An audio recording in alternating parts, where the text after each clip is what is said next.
Hello, hello, hello. This is Ash Teeter here with Lost Coast Populist, hosting the Reading Between the Headlines news review. And we're streaming here out of Eureka, California.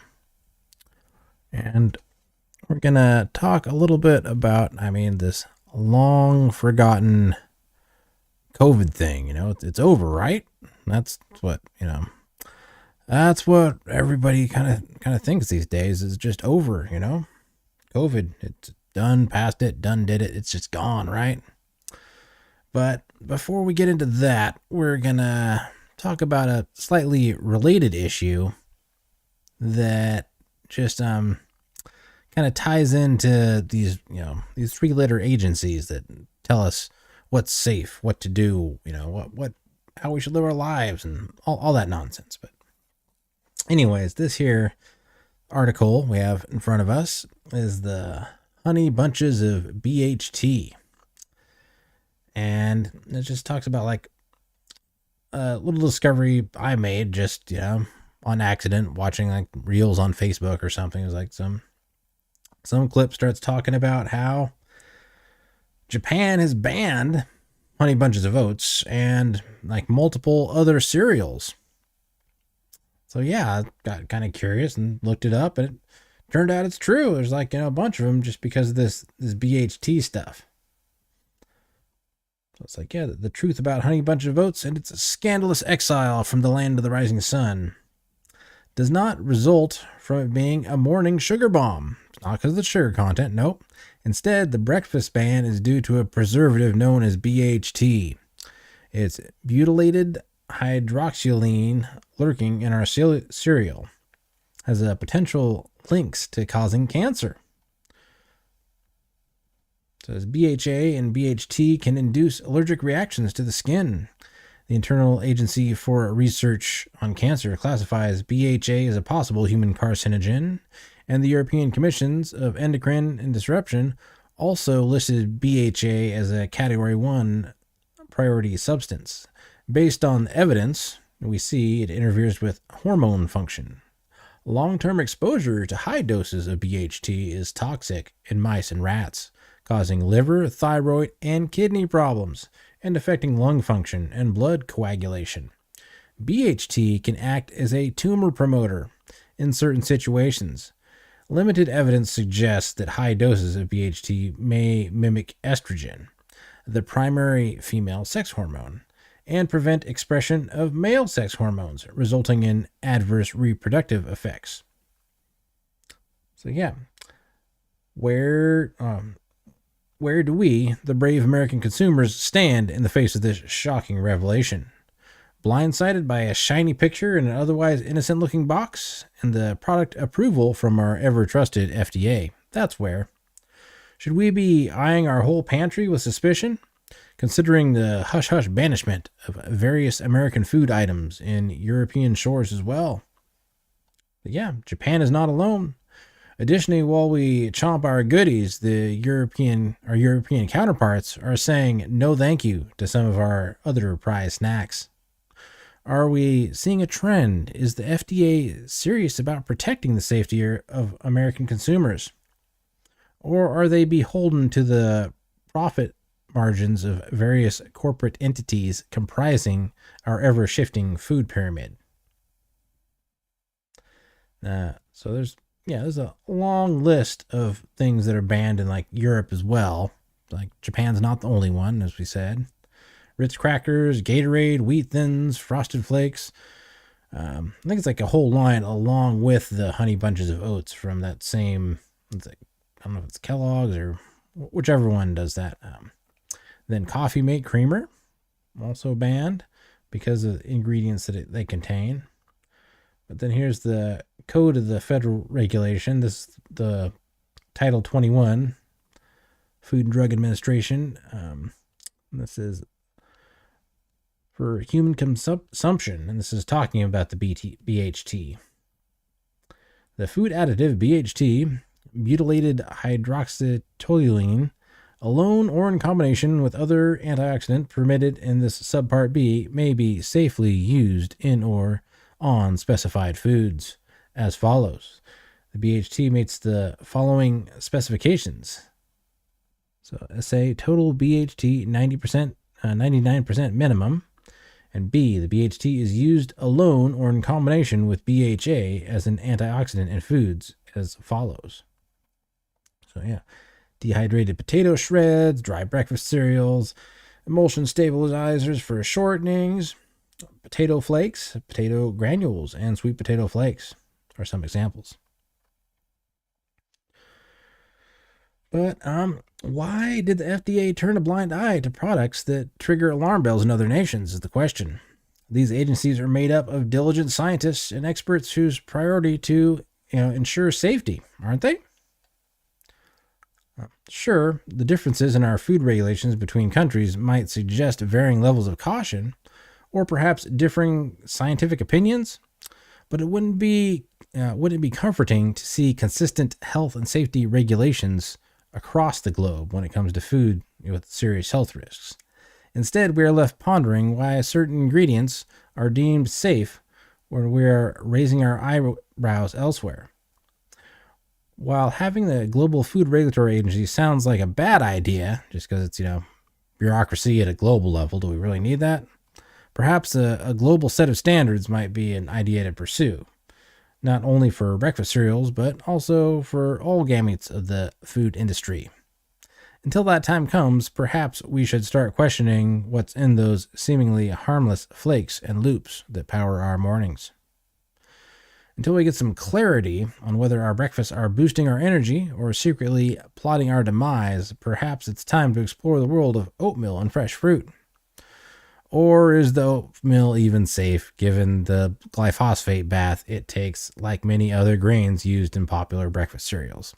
So yeah, it's really tough to find stuff that's not, doesn't have some health risks. And it's kind of a trap unless you're growing your own stuff, which is really tough to, do for everything these days. I gotta be an avid homesteader for that to work. But anyways, so yeah, if you want to check out the videos and stuff and read, there's a couple little subsections that I skipped over just to move it along, but there's some videos you can come check out. Just come back, check out Honey Bunches of BHT at lostcoastpopulist.com, and you can see those videos or read the little other excerpts that I may have skipped over. But anyways, so that was just to kind of set the stage for like, hey, we got the FDA and they're kind of overlooking, health concerns that other countries are having. But moving back full into the COVID stuff to the stuff they're recommending. And if they're saying that some stuff is safe to take, and then they're almost insisting that we take some stuff that also has safety concerns, it's still concerning, in the same but different way with the COVID vaccines and the testing and the masks and all that stuff. But anyways, here.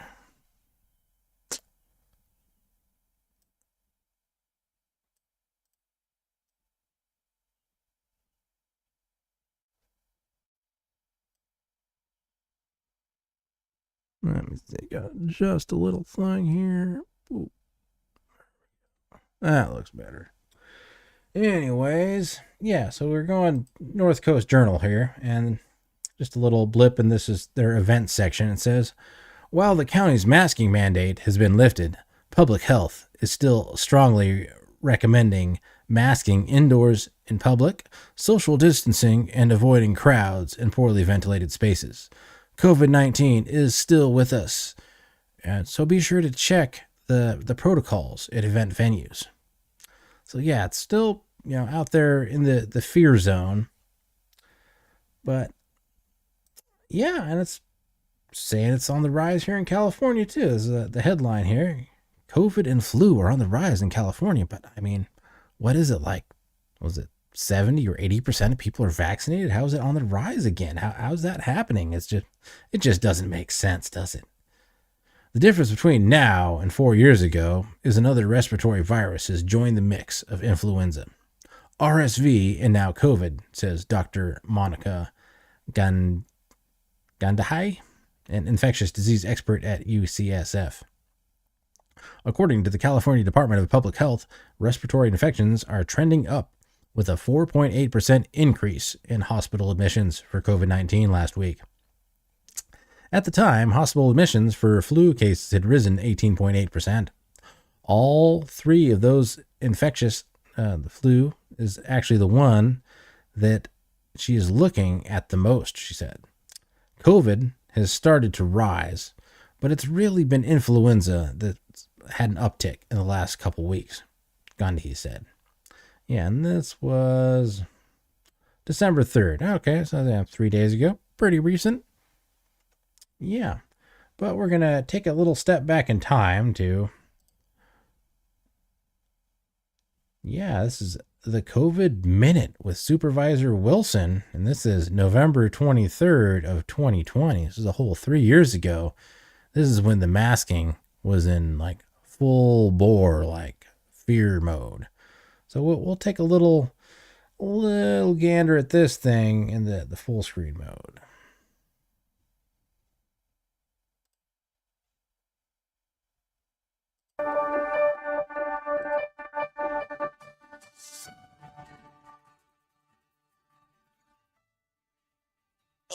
My name is Mike Wilson. I am the 3rd District Supervisor here in Humboldt County, and this is your COVID Minute. I wanted to take a second to talk to everyone about mask wearing in our businesses. I think it's extremely important. I know it's extremely important for everyone to wear masks in our businesses so that we can help keep our businesses open. But I want to touch on something that I've seen personally is when people walk into businesses without masks. And they're walking into businesses without masks with some other agenda associated with that, meaning that they believe or don't believe in what this is. I ask and implore that it doesn't matter at that point, because the asking part, if you're putting patrons and people who are working in those businesses in the position of having to ask to put on a mask, it creates anxiety, unnecessary anxiety in our community. And it's important that you understand, that everyone understands, putting on a mask is just polite. It's easy, it's temporary for the time that you're in the business, it's helpful. Again, it's polite. So, please do it. I really appreciate it. The businesses thank you, our community thanks you for thinking of us all. We're all in it together. And that is your COVID Minute.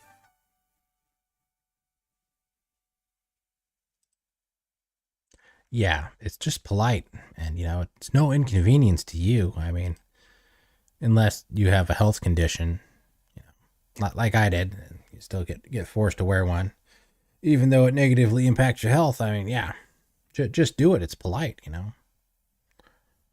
wouldn't want to cause a scene or something. I mean, but yeah, it's funny how things have changed, and there's still, just like we saw at the North Coast Journal article, or not the recommendation on their events page. I mean, they're still pushing this in the background, and just like, here we go. This is on the, Humboldt County, the Department of Health and Human Services. This is their COVID vaccine resource list. It says, get vaccinated. It's safe, effective, and free. Appointments are available for all residents, age 5 and up, through My Turn, the My Turn system. Schedule an appointment at myturn.ca.gov or call 1-833-422-4255. Yeah, so they're pushing this on kids as young as 5. And I thought that I remember that they're pushing it on kids like, infants too. And they don't recommend this on their site, which is good, I guess. But, yeah, it's just amazing that there's like, last time I checked, there were, it was something like no one under 50 had died from just COVID, and no one under 20 had even been hospitalized from COVID. And yet there's, recommending this experimental RNA vaccine to kids who are 5 years old, something that could have potential impacts, on their whole life. And that's just crazy. I mean, yeah, it's not, the myocarditis thing is pretty widely known now, and we'll go through that in some of the upcoming articles, but it's just crazy that they're, openly, county website, recommending it for 5-year-olds still right here. And this is the local level, and I'm sure it's pretty much this way throughout, the country. It's, boils down to the CDC. It's all trickle down wellness or trickle down health advice. But yeah. Anyways, this is California's budget whiplash from a record-setting surplus to a massive shortfall in 1 year. How did that happen? I mean, what did Gavin do different? What was really going good 1 year, and then all of a sudden it was like, man, we had that surplus, and now we're just in the red. I don't know what happened. We need to learn to, I don't know what it was. Maybe we blew a lot of money on, the cleaning up for Z coming to visit from China. Maybe. I don't know. But it says 1 year is surplus. The next is deficit. In putting together a budget, legislators pay attention to the end of the year balance. The difference between expenses and available tax revenue and previous year's ending cash on hand. The state has a budget surplus when the difference is positive and a deficit when it's negative. That number is usually a big number, but small relative to the overall budget. But that all changed when the COVID-19 pandemic hit, as emergency expenses soared along with tax revenue and federal assistance. The average ending balance from 2006 to 2019 fiscal year was a surplus of about $2.8 billion. For 2020 through 2022 and 2023, it was more than $37.5 billion. Yeah, and I heard this on the radio, or that's why I threw this one in, is that when California got its COVID emergency funding, it just threw it all in with the general fund. So it's still dole some out to, everybody for payments and, the counties for their expenses. But the bulk of it just kind of stayed as this, lump sum in the state's general fund, where it's like, oh, we got just all this extra money to do. We must be doing something right. I mean, that we're setting the model for the rest of the country. This is how it should be done. Just look at California. We've got all this extra COVID cash. Man, we're doing a good job here. I mean, yeah, it's something else there. No joke. But anyways, moving on. We got another little clip to watch here. We'll flip over to the full screen mode for this, though.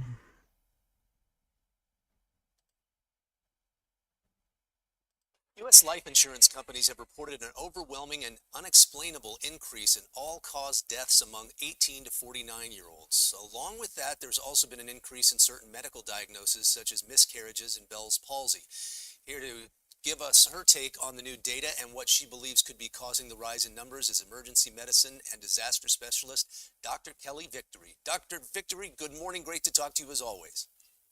Good morning, Jason. Thanks for having me. Okay, we want to make sure that anytime we talk, we want to make sure the information that we have is accurate. So let's start this interview by telling us, I've seen your correspondence here, what is the source of the information that you're about to present?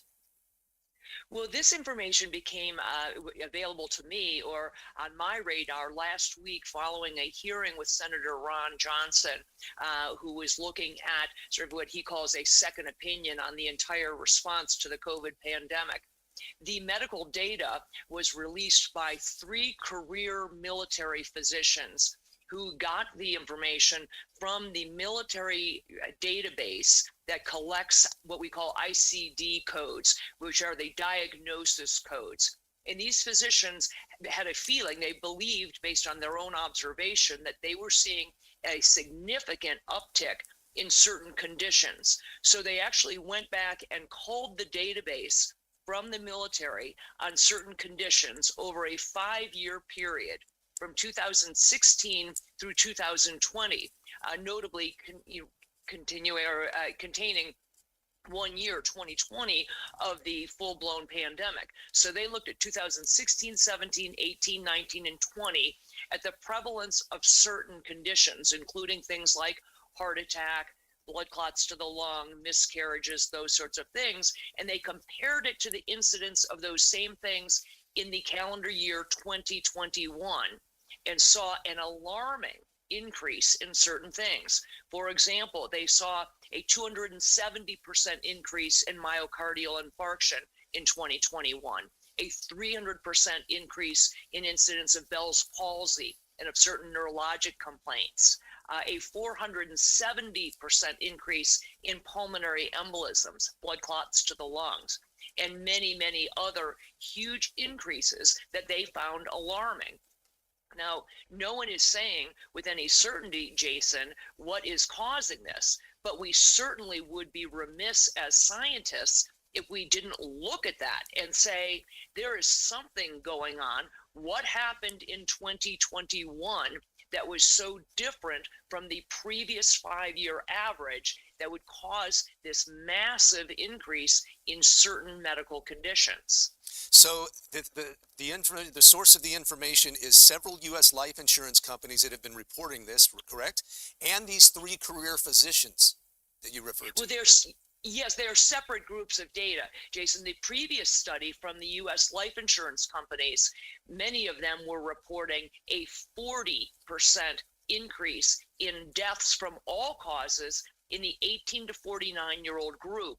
They know that because these are life insurance companies that provide group life insurance policies to employers. So these are working age individuals with a 40% increase in all-cause deaths.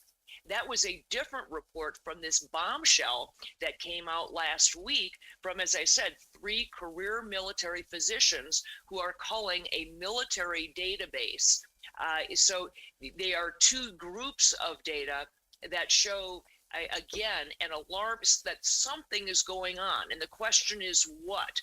What has changed in calendar year 2021 that is causing, number one, an increase in all-cause deaths, as reported by the life insurance companies, and an increase in certain medical conditions, such as heart attacks, blood clots to the lungs, congenital malformations of children born that year, female infertility, and those sorts of things.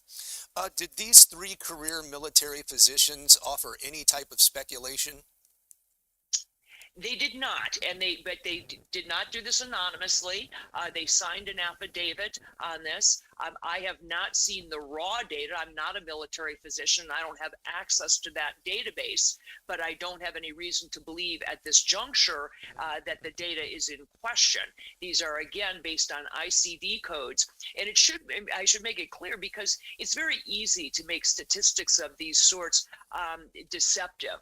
So when I say that there's a 300% increase, for example, in cancers, is what they found. This wasn't an increase from 1 case to 4 cases. In the case of cancer, for example, it was an increase from an average, a 5-year average of 38,000 cases per year to almost 120,000 cases in calendar year 2021. And actually, it wasn't even a full year. It was more like 11 months worth of data. And it was almost up to 120,000 cases of cancer. So the question is, what would cause that?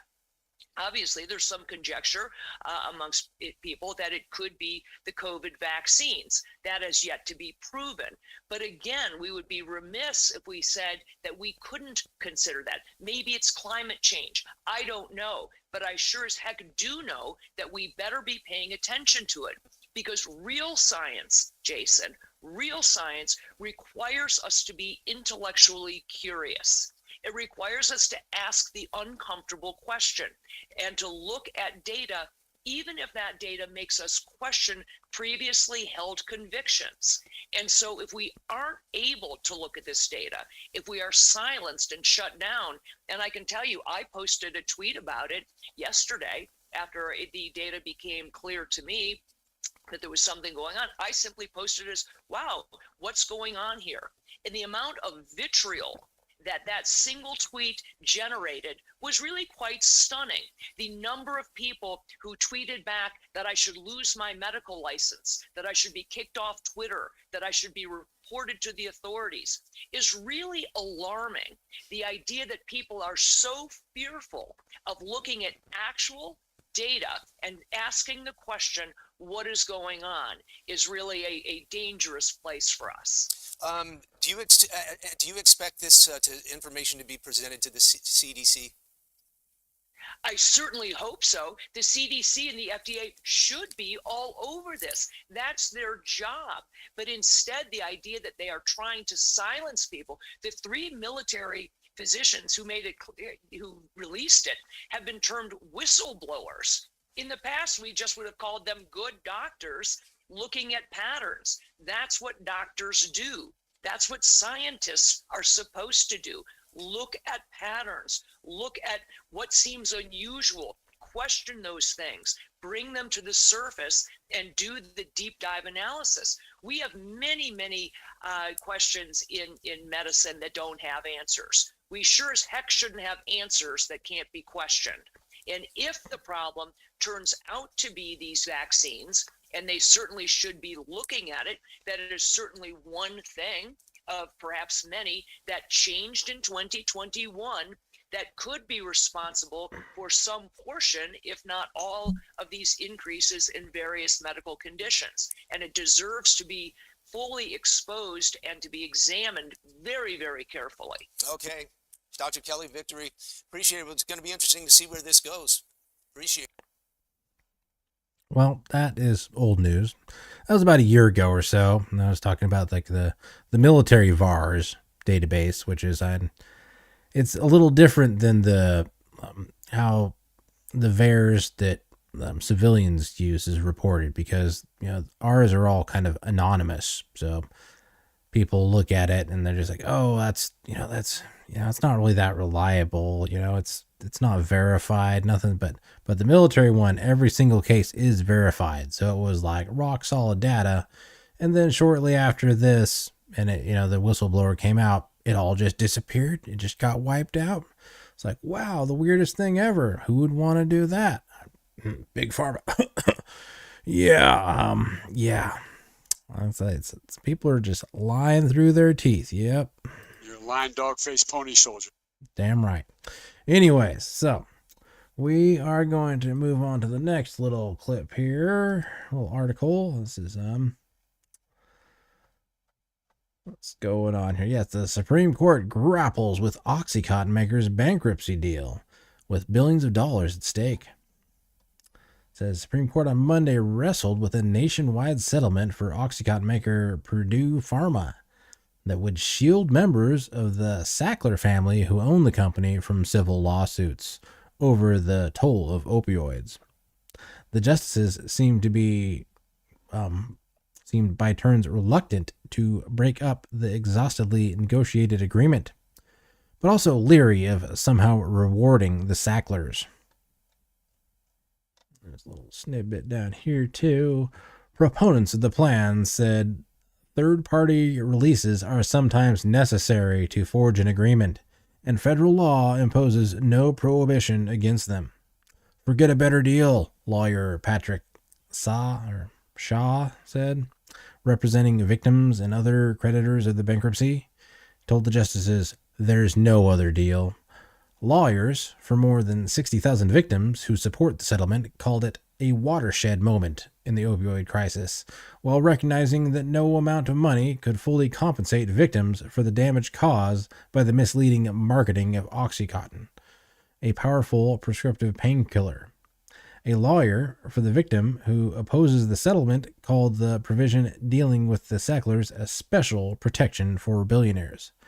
And yeah, I remember OxyContin when it was, back in full swing. It was just kind of like, man, I think they like put it on people like for rehab purposes. If I remember, it was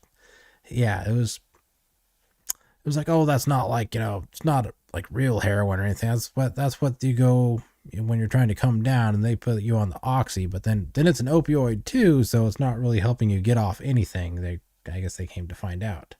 So yeah, anyways, that just kind of ties in because that is a pharmaceutical issue, and they're getting sued for stuff they did.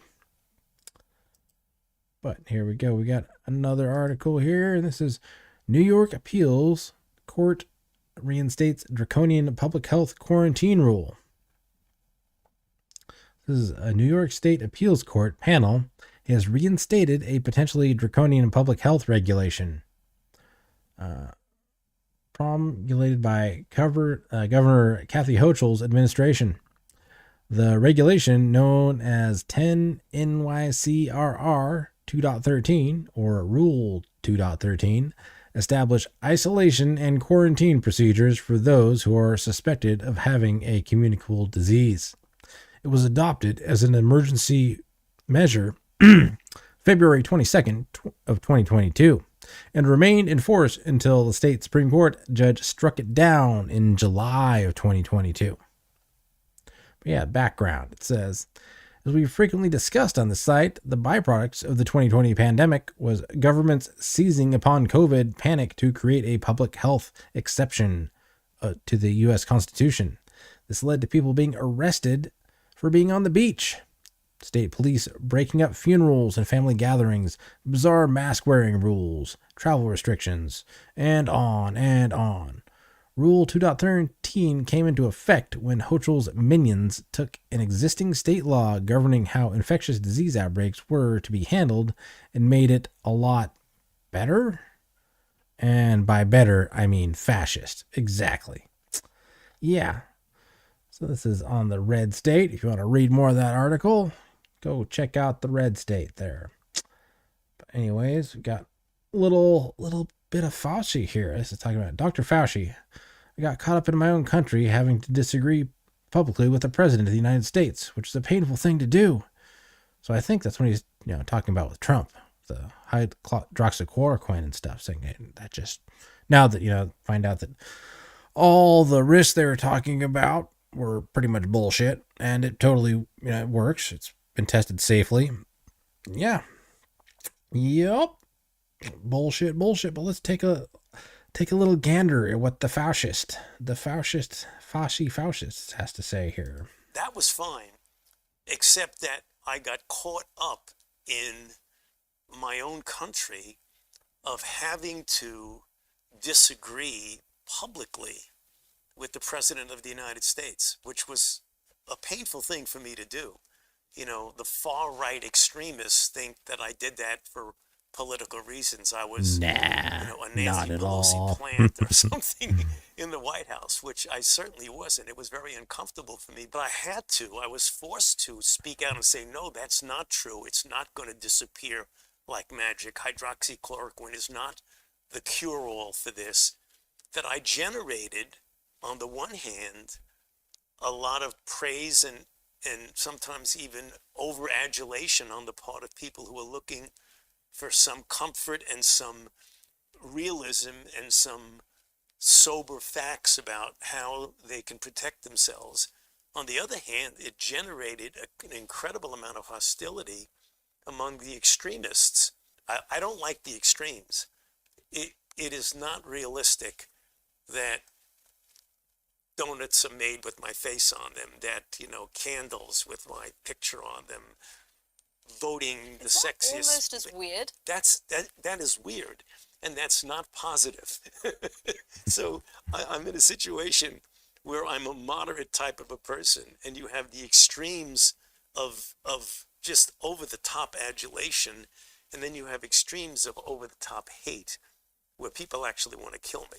So becoming a sex symbol in your late 70s. That is not something that I aspire to. That's not one of my aspirations. Yeah, what a guy. Fauci, the sex symbol. Yeah, I wonder how many calendars he did. Just 12 months of Fauci in different poses. How many women have that calendar, up on their wall still to this day? Yeah, that's be pretty funny. I don't know. Pretty funny. Anyways, so similar to the New York Hochul, we got the EU back in the spotlight, rolling out mandatory health passports for all citizens. Unvaxxed will be excluded from society, and they're doing it through this EHDS data, like health data tracking system, I guess. And So as far as I can tell, this is the European Health Data Space EU committee to vote in favor of mandatory interconnected electronic patient records for all citizens. The lead committees of the European Parliament, LIBE and ENVI, have today voted in favor of creation of the European Health Data Space, EHDS, which will bring together information on all medical treatments received by citizens. Specifically, the bill will oblige doctors to upload a summary of each patient's treatment to the new data space.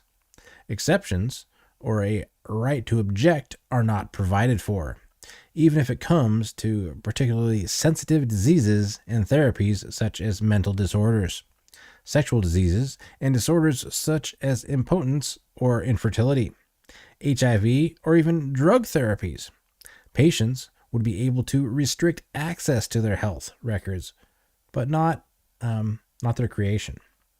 So yeah, this is like on the road to them struggling to, get control of this vaccine protocol that they want to push on people. We have mandatory health records, and it kind of ruins the whole doctor-patient confidentiality thing. If your doctor is required to, submit anything that you share with your doctor to the entire, the government at large, it's it's kind of a step past doctor-patient confidentiality into just not that at all. Just something terrible and draconian.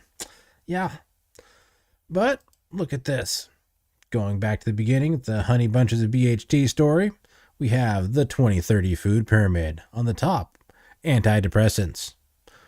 Underneath that, soy milk, which I guess raises estrogen levels from what I hear. So it's, another way of trying to feminize the population. Bugs, third on the pyramid. You got to have your bugs, and it's got the chitin, which is also a cancer-causing agent. And then seed oils, and we all have those on anything you do fried food. That's the stuff right there. And microplastics, we get that I think we get that just in our water these days. But yep, the WEF here, the World Economic Forum, they're looking out for all of us. They really are. Anyways, we have another one. Here's the WF warns of climate change causing sudden heart attack surge. It's got to be climate change. It couldn't be those other things, could it? No. The WF team of scientists, led by Sameed Ahmed M. Katana, concluded that climate change is causing an increase in extreme heat. They claim that this increased extreme heat is triggering a deadly wave in heat-associated cardiovascular diseases in the United States. And in reports, according to the Katana and Bill Gates-funded team, cardiovascular deaths linked to extreme heat could triple to almost 5,500 extra deaths by the year 2020. This insists that taking action now to tackle the so-called climate crisis could help to lower the numbers of deaths caused by soaring heart attacks and strokes. However, they admit that the heat-related cardiovascular diseases are still likely to more than double to 4,300 extra deaths per year, even if the United States stay on its current planned path of green agenda emissions reductions. The reductions warn that even more must be done to accelerate the WF's net zero targets to slow down the alleged heat-related deaths. And it goes back to the other things, like how much are other countries doing? I mean, you go back to the whole Paris Climate Accord. There's people who signed it, or countries who signed on to it, were agreeing to do something, maybe, if they felt like it, or just nothing. They agreed to sign a piece of paper that said they might do something. But, so if we do everything and China's still building new coal plants, very frequently, and other countries are too, because, the Green Ordeal is kind of failing across the world, so I think we're going to be seeing more coal plants across Europe too. But it's How are we going to save people from these heart attacks started by this climate change that how's it going to work? I don't know. Anyways, we'll just move on here. We'll figure it out. But yeah. Oh, there's another one from Bill Gates. Bill Gates' self-amplifying mRNA COVID shot approved for public use with zero safety data. Yep, that's pretty much about what the other shots were. It's got a blank sheet. You can imagine it's safe. There's no information on it. It's got to be safe. If there was bad thing, they'd print something on it, but instead they just submit a blank form with it, so it's got to be safe, right? Yeah, it says a Japanese health minister panel has said a coronavirus vaccine developed by Daiichi Sankyo can be used for inoculations in Japan, NHK World reports. Epoch Times reports the term self-amplifying is self-explanatory. saRNA replicates itself repeatedly, which is not natural, as natural mRNA is always, without exception, transcribed from DNA. This is called the central dogma of molecular biology. Compared to the mod RNA, a small amount of saRNA results in an increased amount of produced antigen. One shot of the saRNA-based injections may be enough to generate sufficient antibodies against a virus. Both saRNA and mod RNA represent the blueprint for a viral protein, which after entering our cells will be produced by our cell machinery, i.e. ribosomes. Scientists created the genetically modified RNA sequence by replacing natural uratides with synthetic methylpeptides to generate maximum amounts of viral antigen. This modification is the basis of the Pfizer, BioNTech, and Moderna COVID-19 shots. Unlike mod RNA and saRNA, does not contain methyl swaderidines, but uridides. Why? saRNA self-replicates, and synthetic methyl swaderidines are not available in our cells. saRNA must rely on natural urides that exist in our cells. Our cells will produce foreign proteins using their own cell machinery and their own natural resources. The main reason these cells finally became exhausted. Yeah, but nope. Sounds great. There's no safety data on it. Who knows? Who knows exactly how it could go? Yep. Yeah. What's the worst that could happen? The ones that came out before were so safe. There's been nothing. But you know what? They just got some nerve. It's like, how dare you, Bill Gates? How dare you? How dare you? Yeah. Yeah, even Greta is ashamed of that one, Bill. Let's see. What else do we got? Yeah, this is tragic. Words were my life, but now they're gone. Actress, 42, left unable to perform after suffering a stroke, triggered by the AstraZeneca COVID jab. This is an Australian actor who got a COVID jab while living in the UK has told her heartbreak after suffering a rare but devastating side effect of vaccination. In February 2020, just weeks before COVID ripped across the globe, Mel Stewart was enjoying standing ovations in Belfast in her role of the musical Kiss Me, Kate. Now the 42-year-old struggles to put a sentence together, speaking only slowly and grieving for the successful stage career she has lost. And this is kind of what people were saying happened to Jamie Foxx too. I don't know if you remember that. He was, he didn't get any of the shots before, and then some movie he's doing required it, and then suddenly he's got like a stroke or some kind of condition where he was like paralyzed and in the hospital for months on end. So yeah. But yeah, here she is here doing rehab and stuff, trying to work around it. Miss Stewart, alongside her other claimants, is now taking AstraZeneca to court, with husband Ben Lewis saying they felt misled by the government over the jab safety. Though having suffered greatly, She continues to be a staunch and proud advocate for vaccination. She's gone to receive other non-AstraZeneca COVID vaccines since her injury. That's pretty brave, daring, careless, one of those things. Words are my life, and it has gone now. I say the words, but getting them out is an issue, she told the Telegram. Miss Stewart got her first COVID vaccine on May 24th, 2021 at the Sundown Park Vaccination Center in London. She recalled how a volunteer at the center had remarked that she looked too young to be eligible for the AstraZeneca jab. I guess they only gave that to old people. It's safer somehow if you're old. I don't know. But then we have another one. Yeah. Fully jabbed Montreal Mayor Valérie Plante collapses mid-speech. And so here's the speech, I guess. Direct them to other kinds of services. So I would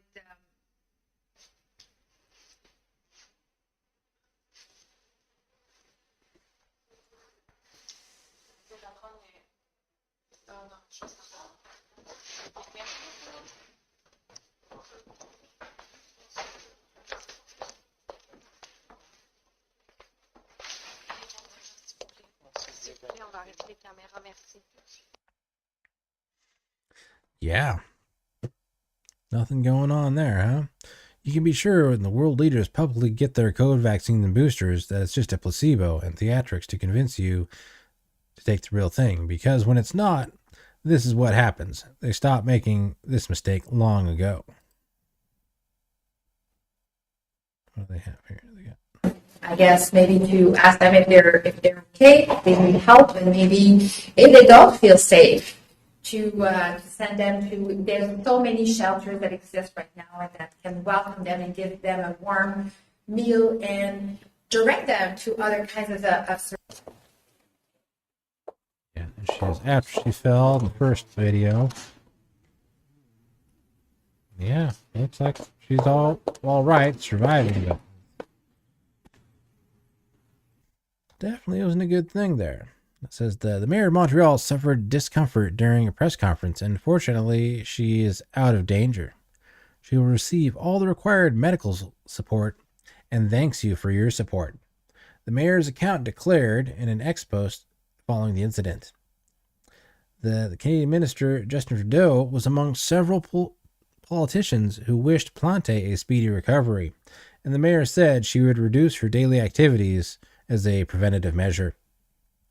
The mayor's unexpected collapse is certainly reminiscent of the dozens of videos showing people, including many athletes and entertainers, suddenly passing out amid the COVID-19 vaccine rollout, and the jabs suspected to be behind the alarming fainting spells.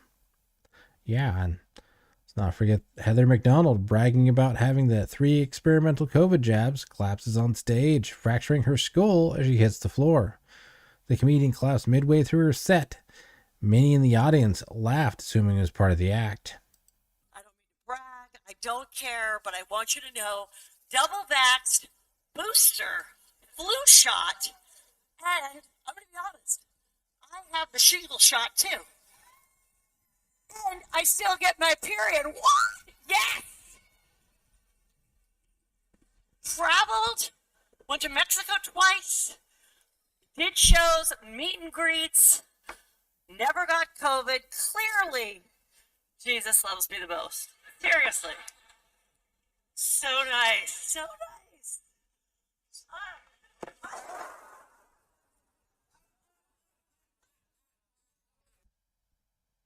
Yeah. I guess that's what you get when you start bragging about it. But still tragic. Tragic the way people are, kind of tricked. Yeah. And then we have another one with the Fauci. Dr. Anthony Fauci admits to forcing vaccine mandates on Americans. It's been proven that when you make it difficult for people in their lives, they lose their ideological balls and they get vaccinated. Let's see what this video clip says here. But what we were actually hurt by was, look, all the mandates that the leftist leaders and the Democrat mayors and governors put into place and kept in place. That's one of the big problems, though. You don't know really who to trust. You hear this information, you don't know what's fact and what's fiction. Because so many of these individuals have proven themselves not to have your best interests at heart, like St. Fauci. Now, this newly resurfaced interview reveals what he really wanted out of all those COVID mandates. Once people feel empowered and protected legally, you are going to have schools, universities, and colleges are going to say, you want to come to this college, buddy? You're going to get vaccinated. It's been proven that when you make it difficult for people in their lives, they lose their ideological bull and they get vaccinated.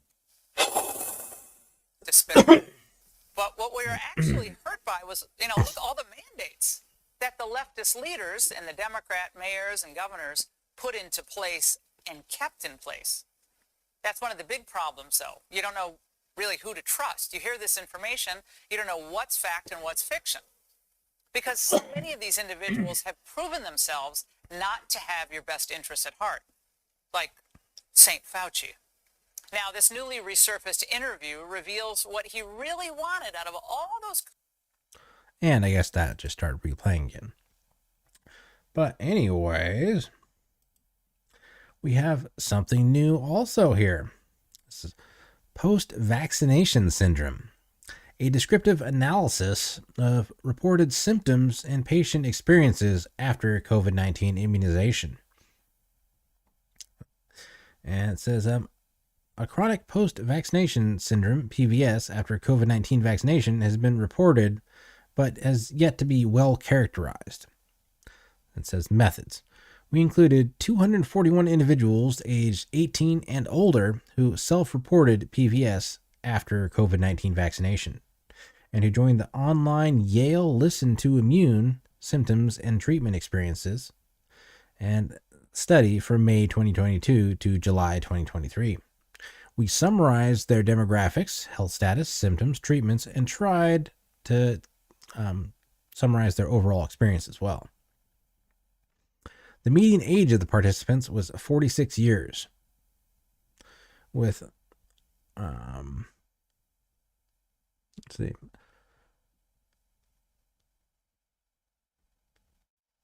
192, 80% identifying as female, and 209, 87% as non-Hispanic white, and 211, 88% from the United States. Among these participants with PVS, 127 had received the BNT16B2, that's the Pfizer. And the median time from the day of the index vaccination to symptom onset days was 1 to 8 days. The time from vaccination to symptom survey completion was 595 days. So it's visual analog scale score was 50, 39 to 70. The 5 most common symptoms were exercise intolerance, 71%, excessive fatigue, 69%, and numbness. And I think I remember Eric Clapton talking about that too, with he got the shots and it's now I can't feel my hands, and the only thing I love to do in life is play guitar. So I guess it's not altogether uncommon to experience the numbness. But yeah. Yeah, so this is the study here. So I'd suggest going and checking that out if you're interested in that. This is on MedRxiv, and there's probably some articles out about this too that's a little more reader friendly than just reading through all these the results with all their specific data. It says conclusions. In this study, individuals who reported PSV after COVID-19 vaccination had a low health status, high symptom burden, and high psychological stress despite trying many treatments. There is a need for a continued investigation to understand and treat this condition. But on the local level, we're not even tracking this. This is something I brought up many times to our Board of Supervisors here in Humboldt County, and just nothing.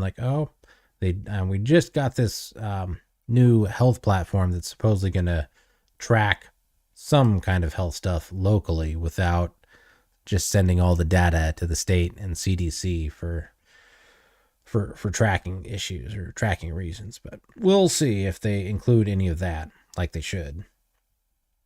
But yeah, we're going to go to, let's see here. We got a new one. It's 1,000 peer-reviewed articles on vaccines, on COVID-19 vaccines and why they are harmful. So here's the ultimate well-organized library to empower research, back up lawsuits, support criminal charges, or affect political change. It's also abundant proof for anyone who's still buying the safe and effective claim, but is willing to look at the evidence. Please bookmark and share this page for ongoing reference. Thanks to the community at covidvaccineinjuries.com for the astronomical research compiling and the basis of this visualized index resource. Our website and content output requires significant human resources to maintain, and we rely on community funding to remain operational. Please consider making a donation towards our cause. So yes, this is at drtrozzi.org up here. So yeah, I'd recommend coming and checking this out if you're curious, and share it along with your friends. So I mean, just look at this table of contents. They go through every single side effect. Look at all these different side effects. Oh my goodness. All these different side effects that people have, and there's studies to back them up. And you just look at this scrolling down, got diagrams on how all of it affects you. And this is definitely a very significant compilation of research. So I'd recommend taking a closer look at this, sharing it with others who might be interested in, looking at what could go wrong, or maybe identifying something that's went wrong, in a personal situation with themselves or a loved one. But anyways, moving on to something else. This is top doctors plead for deadly COVID jabs to be removed from market in address to UK Parliament. Texas cardiologist Dr. Peter McCullough delivered a video message to the UK politicians stating that the COVID shots are creating alarming increases in excess mortality in America and the UK. The doctor even suggested the data showed the jabs actually killed more people than the engineered Chinese COVID-19 virus. The vaccine is worse than the infection itself in terms of injuring the population, he asserted, calling on the UK politicians to do the right thing by removing the shots from the market and to do an investigation into the mRNA vaccines. So we'll see what he had to say here. This is December 5th, pretty recent here. I'm Dr. Peter McCullough. I'm a physician scientist and a practicing internist and cardiologist in Dallas, Texas. I've had considerable academic, scientific, and clinical experience with SARS-CoV-2 infection and now the complications after the COVID-19 vaccines. In 2022, in the U.S. Senate, I called for removal of all COVID-19 vaccines from the U.S. market because of excess mortality. In 2023, multiple calls occurred for removal of the COVID-19 vaccines. We've seen reiterations of calls from the World Council for Health and Bath in the UK, as well as the Association of American Physicians and Surgeons in the United States. Both are factual, evidence-based, consensus-driven organizations that share my opinion. There are over 3,400 peer-reviewed manuscripts in the literature describing fatal and non-fatal vaccine injuries, disabilities, and deaths, and I'm seeing this now in my practice. Most epidemiological estimates now are that there have been more individuals worldwide, and almost certainly in the UK, who have died as a consequence of COVID-19 vaccination than of actually SARS-CoV-2 infection itself. In fact, the vaccine is worse than the infection itself in terms of injuring the population. So I encourage all of you to deliberate, to consider this personally, professionally and as lawmakers in the UK, and make the right choice. Do the right thing for your population. Above all, do no harm. Please remove all COVID-19 vaccines from use in the United Kingdom and do an investigation into what went wrong with these genetic biological products. They were a bad idea from the first, and more genetic products as vaccines are destined to cause more harm. I'm Dr. Peter McCullough from the United States, Dallas, Texas. Thank you for listening. Yeah, no doubt it needs to stop, and for sure stop pushing it on like 5-year-olds. I mean, even here at the local level, that's what we see. Just horrible, terrible stuff.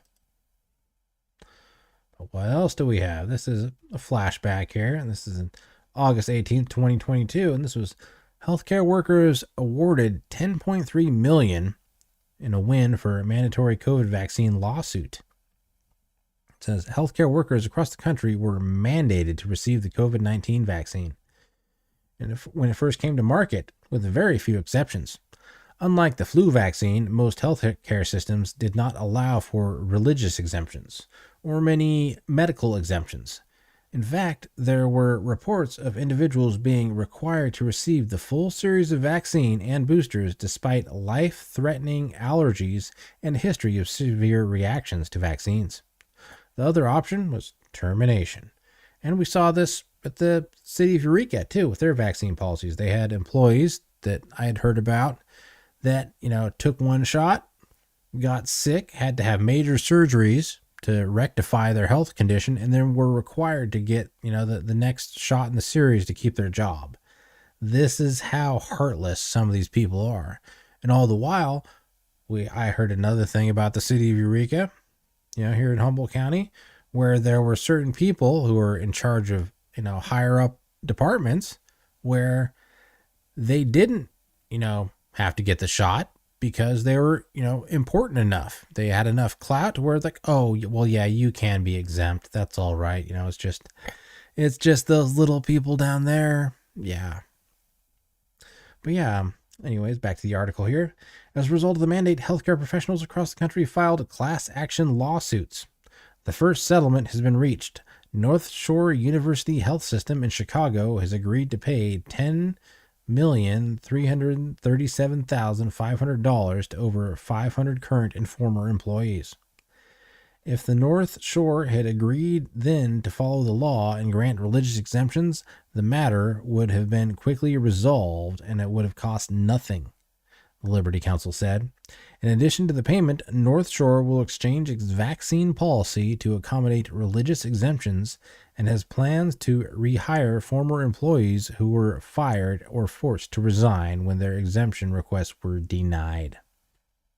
And that's good to hear that people are getting compensated or offer their jobs back, which could be difficult. I mean, I know my wife lost her job to the city of Eureka's vaccine mandate, and there's a certain amount of like PTSD that goes along with it, just for the whole issue, whole realm of treatment that she received during that time, because being the unvaccinated, team member, she was forced to test and wear masks when other people weren't.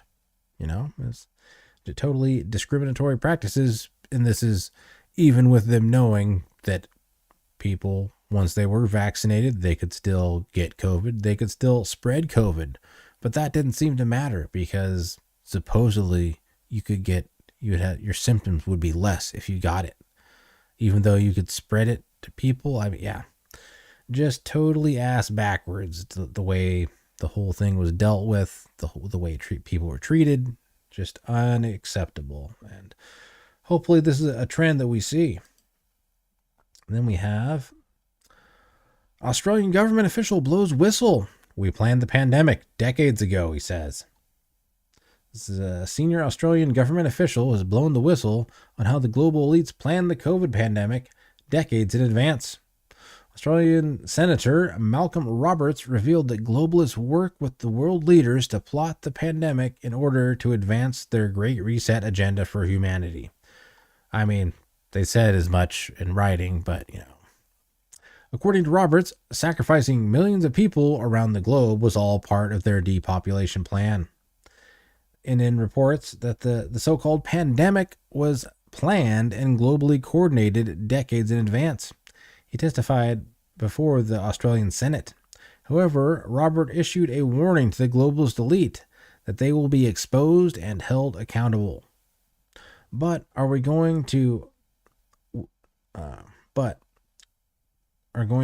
hound you down, the people that are guilty, he warned. Hunt, I guess, yeah. Are we going to hound you down and hold you accountable? We will expose your global agenda. Yeah, the whole hound thing, I guess, maybe it's an Australian thing. Say hound instead of hunt just throws me off verbally. It's kind of strange. But anyways, yeah, I mean, what is that about? That's just the whole globalist agenda. You know what I think of it? Yeah, that's pretty much what I think of that globalist agenda there. It's just, yeah. But anyways, this is breaking. U.S. health official working for Dr. Fauci raised concerns about Wuhan Institute 6 years ago after learning the lab was trying to reverse engineer Ebola. The official was ordered to delete any comment about Ebola in her report. Dr. Fauci and the NIH must be investigated for this. Well, yeah, COVID's one thing, but just imagine, some kind of doctored version of Ebola that gets out on the loose. That would, yeah. But we will take a little play shot of this here. Bill Hemmer, good morning at home. We're now learning a U.S. health official working for Dr. Fauci raised serious safety concerns 6 years ago in 2017 after taking a tour of the lab in Wuhan, China's first ever level 4 biosafety lab for handling dangerous pathogens. The U.S. official was shocked and alarmed after learning the lab was considering plans to reverse engineer the deadly Ebola virus. But when she told superiors before writing her report, she was ordered to delete any reference to Ebola. Well, more on this. Rich Edson follows it up on what they knew and why they might want to hide that critical information. Rich, hello to you. Good morning. Hey, good morning, Bill. This U.S. health worker toured the Wuhan Institute of Virology just as it was about to open its most secure lab. Chinese officials were admitting they needed more expertise to operate it. This is the same facility that some believe U.S. officials started COVID-19 with an accidental lab leak. The U.S. health official touring the lab worked for the National Institute of Allergy and Infectious Diseases. That's part of the National Institutes of Health, or NIH. In emails obtained by Fox, she wrote to other NIH officials that, during her tour, a technician at the Wuhan lab complained it was illegal to import Ebola to China to study it. The NIH worker then wrote to other department officials, quote, I remember he said that since they don't have the Ebola virus, they had, quote, considered using reverse genetics to create the virus. I was shocked to hear what he said that. I also worry the reaction of people in Washington when they read this. The technician is only a worker, not a decision maker, nor a PI, principal investigator. So how much we should believe what he said. She wrote, if that got out, it would be difficult to get more information about the lab. 2 days later, she received the reply, quote, as we discussed, delete that comment. Yeah, that is just crazy. But it's not, it's kind of normal for what we see these days. Just total disregard for common sense or decency or, safety. Yeah. Then we got another one here. Is Iceland no longer offers COVID vaccine to general population after spike in sudden deaths. Wow, a government that actually cares about their people a little bit? I don't know. What is this? The government of Iceland has announced that the immediate withdrawal of all COVID-19 vaccines as the island nation's public health system grapples with a huge spike in vaccine-related sudden deaths and injuries. Yeah. Let's see, I did open this one up before, but yes, this is the... Okay, so this is in Icelandic there. Let's see if we can get it in English here, maybe. I don't know.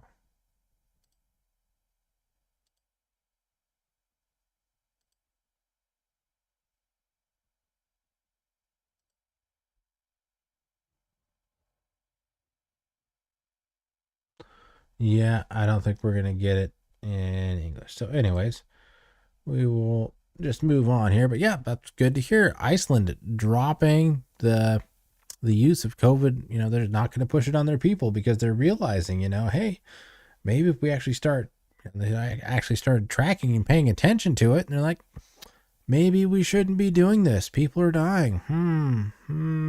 Yeah. So then we also have Texas here. Texas sues Pfizer for defrauding the public with depopulation vaccines. Texas Attorney General Ken Paxton has launched a massive lawsuit against the big pharma giant Pfizer for defrauding the public with their deadly mRNA vaccines. The lawsuit argues that Pfizer misrepresented its vaccine's capacity to prevent SARS-CoV-2 virus from infecting jab recipients and spreading throughout the populace. It also contends that the company's claims of 95% efficacy were intentionally misleading. Here's the proof in the pudding. While Pfizer's 95% figure made its vaccine seem highly effective, the truth was quite different. When he began making those claims, Pfizer possessed, on average, only 2 months of clinical trial data from which to compare vaccinated and unvaccinated persons of 17,000 placebo recipients. Only 162 acquired COVID-19 during this 2-month period. Based on those numbers, vaccination status had a negligible impact on whether or not the trial participants contracted COVID-19. The risk of acquiring COVID-19 was so small in the first instance during that short window that Pfizer's vaccine only fractionally improved a person's risk of infection. And a vaccine recipient's absolute risk of production, the Federal Food and Drug Administration, FDA, preferred the efficacy metric, showed that this vaccine was merely 0.85% effective. Wow. So efficacy and then how effective it is. 95% efficacy and 0.85% effective. That is a little bit different. Yeah, that's just a little bit different than someone is thinking like, oh, this is almost 100%. Yeah. But Pfizer's fusillade to the public representation bore no resemblance to reality. The Texas lawsuit then lays out the dominoes that fell because of the misrepresentation of vaccine efficacy. Yes, and that is important, and I'm glad that someone's doing it.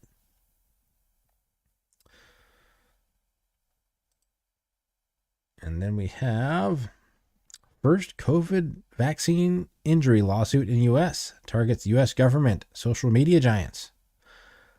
And this is 5/23/23, so yeah, coming right out. 5 people injured by COVID-19 vaccines, along with a father whose 16-year-old son died from the vaccine induced cardiac arrest, are suing the Biden administration and top U.S. public health officials for allegedly colluding with social media companies to censor their stories. So yeah, we saw a lot of this just suppressing people who did actually have reactions. Like, yeah, people like, it's safe. I never hear anybody. I never hear anybody saying anything bad about it. But yeah, maybe that's why they're just being silenced. In a lawsuit filed Monday, the plaintiffs, including Brian Dressen, who suffered severe nerve damage after taking the AstraZeneca COVID-19 vaccine, alleged the U.S. government colluded with the social media companies to censor them when they posted stories about their personal vaccine injury experiences. Defendants include President Biden and top-ranking White House officials and the Centers for Disease Control and Prevention and the U.S. Department of Homeland Security. Yeah. So that is good to hear. We've got one lawsuit going in Texas. We got one going nationally. Things are starting to pick up here. Okay, getting close to the end here. There's another little Fauci clip here. Turn off the mute. Reload.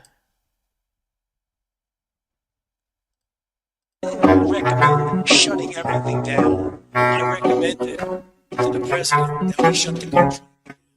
I reckon that we didn't recommend shutting everything down. I recommended to the president that we shut the country. I reckon that we didn't So I was just saying that the record will show that we didn't shut anything down. And he's like, yeah, we did shut it down. He's just totally contradicting himself, you know. We didn't shut anything down, then yeah, we're going to shut it all down. Shut it out. Shut it down forever. Then we have over 300 Canadian soldiers launch a $500 million lawsuit against the military for COVID vaccine mandates. Around 330 active and former members of the Canadian Armed Forces who say they were harmed by COVID-19 vaccine mandates have filed a class action lawsuit against the high-ranking members of the Canadian military, asking for some $500 million in damages. The CAF shirked its own purpose and rushed an untested product onto its members. Mislabeled this experimental gene therapy as a vaccine, knowingly made false statements of safety and efficacy, there's that word again, and facilitated its mandate with no option to refuse except for mandatory permanent removal from service, reads the statement of the claim filed with the federal court in June 21st. So yeah, that is July 2023, but that is good to hear. That's good to hear. Then another one here. Alberta law firm reports class action lawsuit against feds over COVID vaccine. An Alberta law firm has prepared a class action lawsuit against the Canadian government and pharmaceutical companies for the harm it says the COVID-19 vaccines and vaccine mandates cause to Canadians. So this is out in the private sector, not just the military. I mean, it's coming from all angles, and it's starting to pick up pace. These lawsuits will allege, not surprisingly, that the vaccines should not have been approved by the government, that they are not safe, and that they're causing significant injury and death to Canadians, said Leighton Gray, a senior managing partner at Gray's Wauck Spencer LLP. Gray said the lawsuit stems from a previous COVID-19 litigation case that Gray Wauck Spencer brought against the Canadian National Railway. A group of senior employees filed a $1 million suit against the company and the Minister of Transport and the federal government, alleging the COVID vaccine policy was discriminatory. But Gray said they hit a procedural wall due to the series of Supreme Court and Canadian decisions that deny plaintiffs access to the courts if they are a union member. As such, a new class action lawsuit is being launched against the federal government on behalf of any Canadian who say they were negatively impacted by COVID-19 vaccines and associated mandates. So yeah, it's interesting, like the unions weren't really sticking up for the employees, I guess, huh? I mean, yeah, pretty crazy. This lawsuit would include people who lost their employment and were declared ineligible for unemployment insurance, I guess, as well as those who say they were injured by COVID vaccines or have had loved ones who they say were injured or died as a result of taking the vaccines. Got another one here. This is a class action COVID-19 vaccine related injuries. This is NR Barbie Solicitor Pty Ltd has filed a class action against at least the Australian government. The Department of Health and Aged Care Secretary Dr. Brendan Murphy says the Deputy Secretary of Health Products Regulatory Group, Adjunct Professor John Skerritt, the respondents in this federal court of Australia on behalf of the lead applicant and other COVID-19 vaccinated injured parties, group members, to recover compensation for injuries obtained as a result of taking one or more of the COVID-19 vaccines. The applicant alleges that the responders' actions to advance the acceptance and the use of these various approved COVID-19 vaccines constitutes negligence and or misfeasance, and further allege that the negligence misfeasance caused class members to suffer loss or damage, including but not limited to personal injury, healthcare expenses, additional out-of-pocket expenses, economic loss, the need for gratuitous care, and additionally or alternatively commercial care and or or economic loss. So yeah, class action in Australia also. It's kind of picking up everywhere. We're starting to see a trend. Like maybe these things aren't really that good for you, huh? But anyways, we're going to move over to discussion mode on this section here.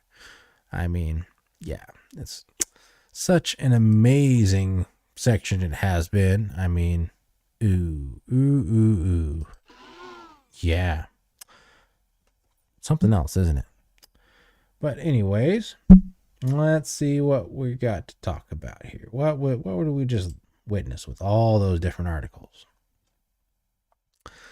So, while COVID seems like a memory long past in a cracked rearview mirror, the powers that be grind onward, trying to implement the same old bullshit in their background or under the radar. This can be seen at the local level with the health department pushing the shots on kids as young as 5. This can also be seen at the state level here in California as the reimagined budget for the past couple of years, with the emergency COVID funding being placed into the state's general fund, creating the illusion of a surplus. It seems that many people around the world are not a fan of the grind that they're pushing. The people behind the curtains, they're trying to pull one over on all of us, which is likely why we see so many lawsuits springing up against these inhumane vax policies that we all endured. Some countries are even publicly admitting that what they did was wrong and recommending against the people taking the COVID shots, like we saw with Iceland. So, how long will it take for the U.S. to snap into reality and out of this, on this global genocide that is pushed on humanity? It seems quite possibly that it will be a long wait. Just look at what they allow in our food compared to what's banned in other countries, like with the initial article on the honey bunches of BHT or BTH, whichever one it was. Like I said before, I'm sure many people have some 4-letter words for these 3-letter agencies. The existence of a bloated bureaucracy and corporate control is undeniable. Would it be worse to have no safety regulations than completely compromised regulatory agencies? Perhaps not, but there's got to be some kind of balance to prevent these kind of overreach and I don't know if you call it underreach or just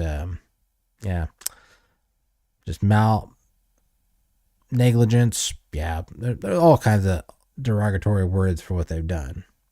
But anyways, we're going to move on and watch one more little video summarizing all this nonsense, because that's what I hear still quite frequently on the radio.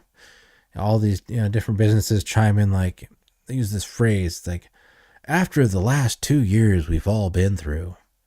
And they're not just talking about the pandemic.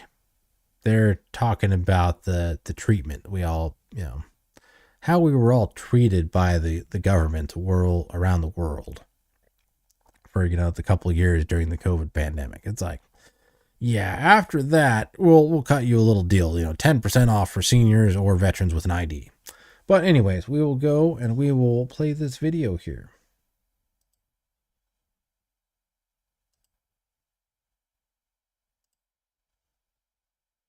Is the population going to get so big that feeding everybody and maintaining the environment is going to be impossible? Here we can see a chart that looks at the total world population over the last several hundred years. And at first glance, this is a bit scary. We go from less than 3, 4, 5, 6, and 7.4 billion where we are today is happening even faster. So then I wonder whether providing new medicines and keeping children alive, would that create more population problem? Tests the Russian bioweapons lab containing smallpox, Ebola, and HIV virus, sparking major emergency.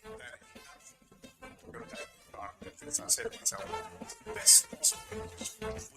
Then emerging with a huge giant.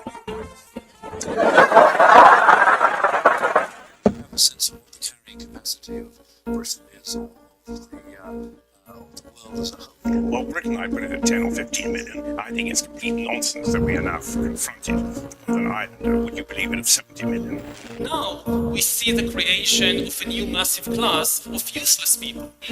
As computers become better and better in more and more fields, there is a distinct possibility that computers will outperform us in most tasks and will make humans redundant. And then the big political and economic question of the 21st century will be, what do we need humans for? Or at least, what do we need so many humans for? Well, over this decade, we believe unbelievable progress can be made, both inventing new vaccines and making sure they get out to all the children who need them. The benefits there in terms of reducing sickness, reducing the population growth, it really allows the society a chance to take care of itself once you've made that intervention. The benefits there in terms of reducing sickness. The world today has 6.8 billion people. That's headed up to about 9 billion. Now, if we do a really great job on new vaccines, healthcare, reproductive health services, we could lower that by perhaps 10 or 15%. The thing that'll get us back to the world that we had before coronavirus is the vaccine and getting that out to all 7 billion people. Normalcy only returns when we've largely vaccinated the entire global population. The Gates Foundation is very much at the forefront of this hunt for a vaccine. We've all learned by now the timeline, the hopeful timeline of 12 to 18 months. That is a highly expedited track, a fast track for a vaccine. Can you explain why? Well, usually a vaccine takes over 5 years because you have many steps that you want to do in a serial way. Here, because of all the incredibly negative effects, the sooner the better.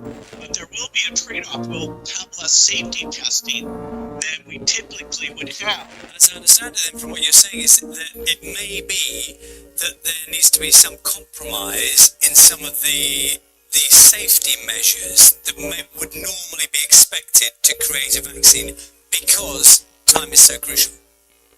Well, of course, if you want to wait and see if a side effect shows up 2 years later, that takes 2 years. It's true that some vaccines can have harmful side effects, but there is absolutely no reason to distrust the basic mechanism of vaccination. An 18-year-old health worker has developed blood clots after getting her COVID vaccine.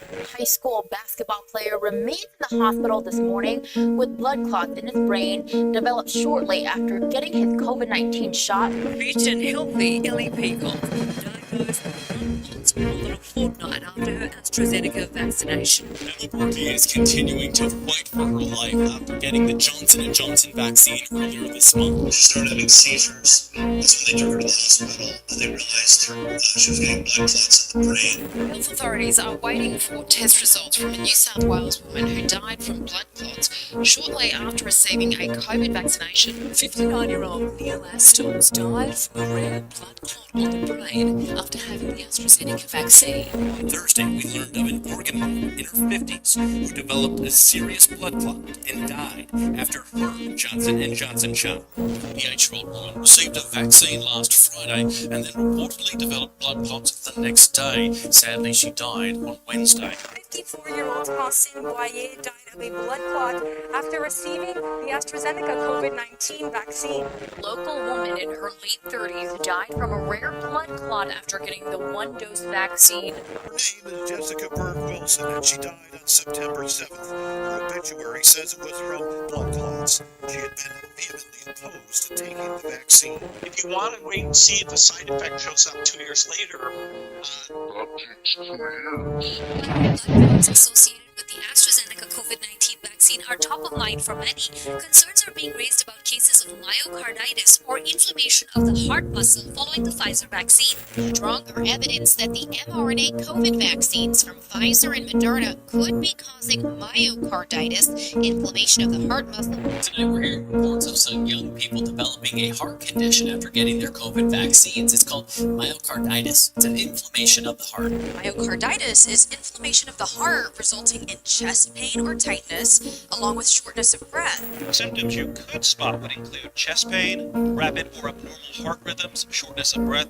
Symptoms can include chest pain, shortness of breath, or palpitations. Myocarditis weakens your heart and can form clots leading to a stroke or heart attack. Reported cases have been mostly in teens and young adults. Most cases have been in boys and young men, aged 24. Are occurring in individuals in their late teens and early 20s. Long-term effects are still unknown, particularly for young athletes. Exercise actually makes it worse, and that could be because there is a predisposition to get in an abnormal heart rhythm arrhythmia, which essentially worsens the underlying process. Professional athletes all over the world are mysteriously collapsing during games after suffering a heart condition or a complication, sometimes even cardiac arrest. Nearly 800 athletes, young, fit people in the prime of life, falling down on the field. In fact, 500% more soccer players in the EU are dropping dead from heart attacks than just 1 year ago. I've never seen anything like it. I played for 17 years. I don't think I saw one person in 17 years have to come off the football pitch with breathing difficulties, clutching their heart problems. And last year, it's just been unbelievable how many people, not just footballers, sports people in general, about tennis players, about cricketers, basketball players, just how many are just keeling over. And at some point, surely you have to say, this isn't right, this needs to be investigated. The average age of the players suffering cardiac arrest is just 23 years old. How many 23-year-old athletes were collapsing and suffering heart attacks before this year? 11 high school athletes have died in 7 months. The latest death happening this week. On Monday in Macon, Georgia, 15-year-old Joshua Ivory Jr. collapsed during his football team's first mandatory practice. Kennedy High community mourning tonight after one of their high school football players died after collapsing during Friday night's football game. 15-year-old boy died after he collapsed during basketball practice. South Carolina high school football player has died after collapsing at football practice. West Catholic high school student has died after collapsing during a football scrimmage. This is not a coincidence. Healthy teenagers dying after getting the Pfizer injection. We know that Pfizer knew this was going to happen because in their clinical trial, there were 5 heart attacks in the vaccine group and only 1 in the placebo group. So your chance of dying of a heart attack from that vaccine, according to their own studies, is 500% greater than if you're unvaccinated. Pfizer knew within 90 days of release of their vaccine, there was 1,223 deaths reported to Pfizer by doctors and hospitals that thought the vaccine did it. And Pfizer sat on these deaths, didn't tell anybody, didn't pull the product off the market. They knew we were going to kill a lot of people. And they did it anyway. In 2019, there were 605 reports of deaths over the last 3 decades from all vaccines. In 2021, there were nearly 15,000 vaccine deaths reported in just the first 9 months. The death rates from this vaccine, there's been more deaths in 8 months than in all the billions of vaccines combined for the last 30 years. From this one vaccine, 17,000 recorded deaths in the United States, and we know the death rates are much, much higher than that. According to the Department of Health and Human Services itself, those numbers represent just 1% of the actual deaths and injuries. Benefits are to reduce sickness. They're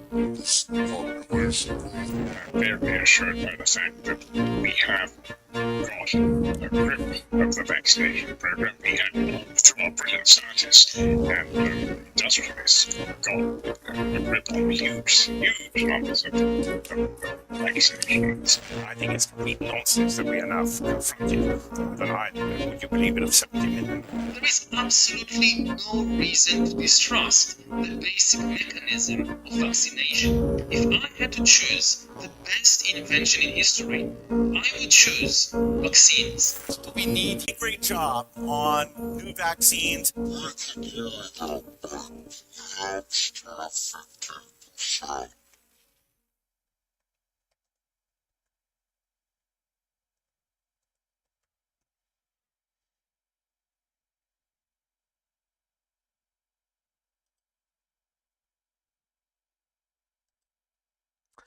Yeah, that was one heck of a compilation of video there, for sure.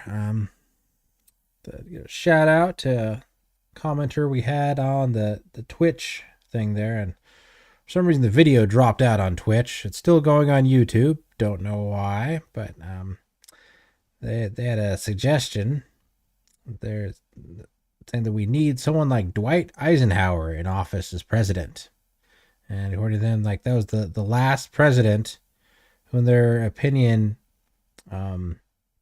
cared about America and tried to do what was best for everyone. And they're just curious if we could ever get someone like that again in office. And if they were around today, how would the political parties view them? And I don't know. And to me, the one person I hope would have gotten to office back in 2012 was Ron Paul, and even in the 2016, like I was hoping for Rand Paul because he ran on similar things as Trump did actually, but just didn't pan out. And you never know, sometime in the future might be a chance for Rand sometime, but we will see here down the road. But yeah. Anyways, that brings us pretty much to a close here. So before we go, though, I just want to say, if you enjoy the Lost Coast Populist content, please come and check out our merch shop. Maybe you'd like to sport some of our goods here, some of our wares. A faux Joe Biden mug. Look at him just listlessly staring into the distance, eating noodles there. I mean, you could have this mug right here. Just check this thing out. Yes, faux Joe Biden. Look at it. Oh man, staring into nothingness. I'd say that pretty much captures the dude right there. But anyways, so yeah, check out our merch shop. Maybe get a faux Joe cup or a faux Joe shirt, or some of the other stuff we have there. And tune back in next week and check out the other podcast, Donnie Creekmore, is at 6 p.m. on Mondays. And beyond that, yeah, we will talk to you later here. Okay.